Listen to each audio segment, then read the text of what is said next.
নমস্কার বন্ধুরা, কেমন আছেন সবাই? আমার চ্যানেলে আপনাদের সবাইকে স্বাগত জানাই। আমার গলাটা আপনারা কতটা বুঝতে পারছি না আমি, কারণ আমার খুব ঠান্ডা লেগে গেছে। তো যাই হোক, ভয়েস তো দিতেই হবে, তো আমি দিলাম। তো আজকে রান্না করব ফুলকপি দিয়ে কুচে মাছ। তো তার জন্য আমি সমস্ত সবজি কেটে নিয়েছি, মশলা করে নিয়েছি, মাছ কেটে ভেজে নেব। তো প্রথমে আলুটাকে ভেজে তুলে নিয়েছি, তারপরে আমি ফুলকপিটার মধ্যে দিয়ে দেবো। ফুলকপিটা দিয়ে লাল লাল করে ভেজে একটা পাত্রে তুলে নেব।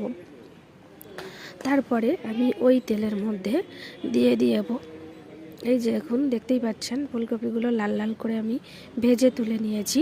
তো এখনও কড়াইতে তেল আছে, তার মধ্যেই আমি দিয়ে দেবো, ওই তেলের মধ্যেই দিয়ে দেবো লবণ আর হলুদ দিয়ে এবারে আমি মাছগুলোর মধ্যে দিয়ে দেবো।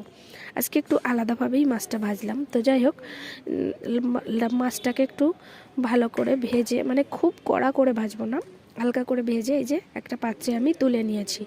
তো এবারে আমি কড়াইতে যে তেল আছে তার মধ্যে এক এক করে সমস্ত মশলা দিয়ে ভেজে নেব। প্রথমে আমি দেব রসুন, থেতো করে রেখেছিলাম, সেই থেতো করা রসুনটা দিয়ে একটু নেড়ে চেড়ে নিয়ে তারপরে আমি দিয়ে দেব পেঁয়াজ কুচি।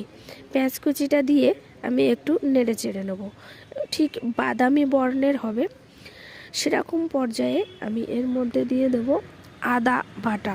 তো আদা বাটাটা দিয়ে একটু সময় নেড়ে চেড়ে নেব। এবারে আমি এর মধ্যে দিয়ে দেব বেটে রাখা গোটা ধনে আর গোটা জিরে, একসঙ্গে বেটে রেখেছিলাম, তো সেটাই দিয়ে দিলাম। দিয়ে একটু সময় নেড়ে চেড়ে নিয়ে এর মধ্যে আমি দিয়ে দেব কাঁচা লঙ্কা বাটা। কাঁচা লঙ্কা বাটা দিয়ে একটু নেড়ে চেড়ে নিয়েছি। তো দেখতেই পাচ্ছেন জল আছে, সেটা ছিল মশলা রাখা ছিল যে থালায়, সেই থালাটা একটু ধুয়ে জলটা দিয়েছিলাম।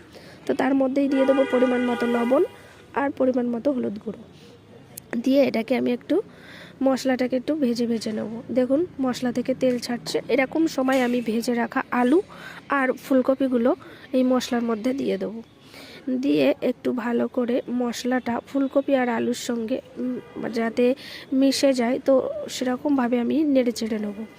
এবারে আমি দিয়ে দেবো পরিমাণ মতো জল, দিয়ে একটা ঢাকনা দিয়ে ঢেকে রাখবো, ঠিক যত সময় না টকবক করে ফুটছে।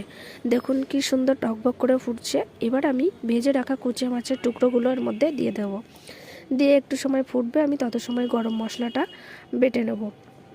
তো আমি একটু খুন্তি দিয়ে নেড়ে দিয়েছি হালকা, যাতে মাছটা পুরো তরকারিতে হয়ে যায়। তো এবারে আমি গরম মশলাটা বেটে নিয়েছি, দিয়ে দিলাম পুরো তরকারিতে। রেডি আমার ফুলকপি আলু কুচে মাছের ঝোল। তো আমার এই ছোট্ট ভিডিওটা কার কেমন লাগলো অবশ্যই কমেন্ট করে জানাবেন। দেখা হবে আবার একটা নতুন ভিডিও নিয়ে।